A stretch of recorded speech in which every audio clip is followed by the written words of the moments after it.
Have you ever laughed so hard at a television show that you assumed it would last forever? A show that felt untouchable, timeless, immune to criticism. Now imagine waking up one day to discover that the same show, once adored by millions, is suddenly being condemned, questioned, and quietly pushed toward the exit. Not because it failed to entertain, but because the world around it changed. That's exactly what happened to the Benny Hill Show. For decades, Benny Hill was one of the most recognizable faces in television history. His comedy crossed borders, cultures, and languages. You didn't need subtitles to understand it. A raised eyebrow, a frantic chase, or a perfectly timed pause was enough to make people laugh anywhere on Earth. But one sketch, just a few minutes of screen time, changed how people saw him forever. What once sparked laughter now sparked outrage. What once made him a hero now made him a target. And that single moment would come to symbolize the end of an era. This is the full story of Benny Hill's rise, his worldwide dominance, and the cultural shift that ultimately left him behind. Before the fame, before the chase scenes, before the theme music that became synonymous with chaos, there was Alfred Hawthorne Hill. He was born in Southampton in the mid-1920s, though even historians still debate the exact year. Some records say 1924. Others insist on 1925. That small uncertainty feels fitting for a man whose public persona would later overshadow his private life almost entirely. His upbringing was ordinary. His father ran a business selling surgical instruments, a practical, no-nonsense profession that had nothing to do with comedy or performance. On the surface, there was no obvious path leading Alfred toward show business. But buried in his family history was something far more influential. His grandfather had once been a circus clown. That detail alone didn't guarantee a future in comedy, but it planted a seed. Even if no one spoke about it openly, the idea of performance, of entertaining strangers, of transforming awkwardness into laughter, quietly lingered in Alfred's imagination. Before comedy entered his life, he worked a long list of everyday jobs. He delivered milk. He drove vehicles. He stacked shelves at Woolworths. He even played drums. None of it was glamorous. None of it was funny. But those jobs taught him something that would later define his humor: how people behave when they think no one is watching. He noticed the small habits, the awkward pauses, the silent frustrations, and the exaggerated reactions people made in ordinary situations. He didn't laugh at them cruelly. He studied them, stored them away. And years later, those observations would become characters, gags, and moments that audiences recognized instantly because they had seen themselves doing the same things. Then came the Second World War. Like millions of others, Alfred's life was interrupted. He joined the Royal Electrical and Mechanical Engineers, where he learned to repair engines and vehicles.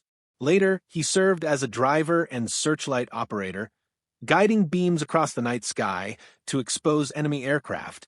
War is not a place where comedy feels natural, but it was there, unexpectedly, that Alfred Hill discovered what comedy could truly do. When he was transferred to the Combined Services Entertainment Division, he found himself performing for exhausted soldiers, men who had seen too much, lost too much, and needed laughter as desperately as they needed sleep. Standing on makeshift stages, telling jokes, and performing sketches, he realized something profound. Comedy wasn't just entertainment. It was relief. It was survival. It was a brief escape from fear. That understanding would shape his entire career. After the war, Alfred looked to the great British music hall tradition. These performers didn't rely on complex dialogue or intellectual humor. They used slapstick, parody, exaggerated expressions, and impeccable timing. But one performer stood above all others in his mind: American radio legend Jack Benny. Alfred admired how Jack Benny used silence as a weapon, how a pause could be just as funny as a punchline, how understatement could amplify humor instead of weakening it.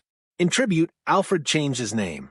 From that moment on, he would be known as Benny Hill.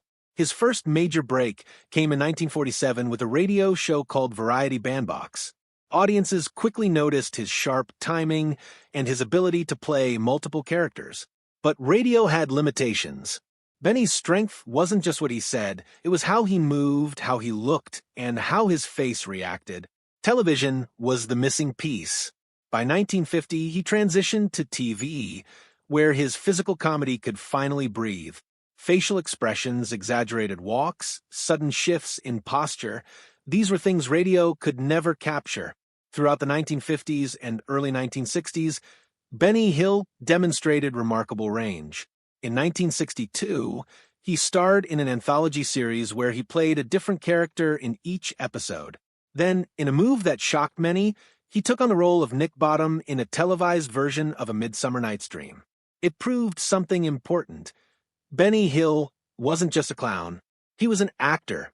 He returned to radio with Benny Hill Time, parodying pop culture, mimicking spy films, and introducing characters that would become recurring favorites.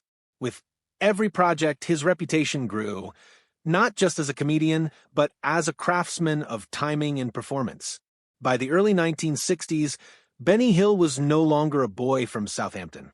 He was a rising star, and his biggest chapter was about to begin. The Benny Hill Show first aired on January 15, 1955. From the start, it felt different. While most comedy programs relied on stand-up routines or verbal jokes, Benny brought together music hall traditions and television's fast-paced energy. Each episode felt like controlled chaos, short sketches, songs, visual gags, and absurd characters flowing one after another. It didn't follow strict rules. It invented its own. When the show moved to Thames Television in 1969, everything expanded. Episodes became longer. Sketches became more ambitious. Musical numbers grew larger. The production felt bigger, louder, and more confident. And the world responded. By the 1970s, The Benny Hill Show was airing in over 140 countries. Language barriers didn't matter. Visual comedy traveled faster than words. A chase scene didn't need translation. A pratfall was universal. Audiences everywhere recognized the same characters. Fred Scuttle, with his garbled speech and clueless confidence. Harry Hill, the embodiment of the struggling everyman.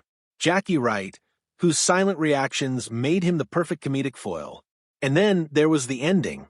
Every episode closed with a frantic chase set to the unmistakable sound of yakety sax. The sped-up footage, the overlapping characters, the absurd escalation, it became iconic. So iconic that the music itself eventually became shorthand for chaos and silliness long after the show ended. At its peak in Britain, over 21 million people tuned in weekly. In the United States, the show earned Emmy nominations. In Europe, Benny Hill won the Rose d'Or, one of television's highest honors. He was no longer just a British comedian. He was a global phenomenon. But beneath the laughter, something else was brewing. In the 1980s, Benny Hill introduced something new. Hill's Angels, a group of dancers whose choreographed routines added spectacle to the show. Some viewers loved it. Others didn't. Critics began to argue that the show leaned too heavily on sexualized imagery. What had once been dismissed as cheeky fun started to draw sharper scrutiny. At first, the criticism didn't seem dangerous. After all, the show was still successful. But society was changing. Audiences were becoming more aware of representation, gender roles, and cultural responsibility. Comedy was evolving. Political satire and socially aware humor were gaining ground. And then came the sketch. The sketch was structured as a parody of a beauty pageant. On paper, it sounded familiar, almost harmless. But execution matters. As contestants walked across the stage, Benny's character exaggerated their movements, reduced them to visual punchlines, and stripped them of individuality. They weren't characters. They weren't participants in the joke. They were the joke. What followed didn't feel playful to many viewers. It felt uncomfortable, crude, unnecessary. For years, critics had accused the show of objectifying women. Suddenly, they had evidence, a single scene that crystallized every complaint they had ever made. The reaction was immediate. Newspapers questioned whether the show belonged on primetime television anymore. Broadcasters faced public pressure. Feminist voices argued that the sketch reflected deeper issues within popular culture. Younger audiences weren't amused. They were embarrassed. The sketch didn't just fail, it symbolized everything that felt outdated about the show. At the same time, a new wave of comedians was reshaping British humor. Known as alternative comedians, they rejected slapstick and leaned into political commentary and social criticism. One of the most vocal was Ben Elton. He openly criticized Benny Hill, arguing that the show's humor encouraged harmful attitudes toward women. His comments hit the public like a lightning bolt. Supporters rallied behind him. Others rushed to defend Hill, calling the accusations unfair and exaggerated. But culture doesn't wait for debates to settle. Regulators began re-evaluating standards. Broadcasters became cautious. What once passed as silly fun was now seen through a moral lens. Benny Hill found himself in an impossible position, praised abroad, criticized at home. His greatest strength had become his greatest weakness. By the late 1980s, the numbers told the story. Ratings were dropping in Britain. Younger viewers had moved on. Production costs soared. Each episode cost hundreds of thousands to produce, a massive investment for a show losing domestic support. In 1989, after more than 2 decades, the decision was made.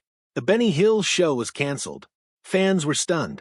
Benny himself tried to adapt, launching a world tour and filming a special intended to revive his career. But it never truly took off. The industry had moved on. Off-screen, Benny Hill lived quietly. Despite his wealth, he rented modest apartments, shopped carefully, and avoided luxury. He never married. He kept his personal life private. His health declined in the early 1990s. After a heart attack and kidney failure, he refused surgery. On April 20th, 1992, Benny Hill died quietly in his armchair at the age of 68. A new opportunity arrived that same day, too late for him to see. Today, Benny Hill remains a complicated figure. To some, he is a slapstick genius whose comedy transcended language. To others, he represents a time when humor didn't yet understand its impact. His story isn't just about one man. It's about how comedy evolves, how cultures change, and how even the biggest stars can be left behind when the world decides to laugh at something new. That's the story of Benny Hill's rise and his fall.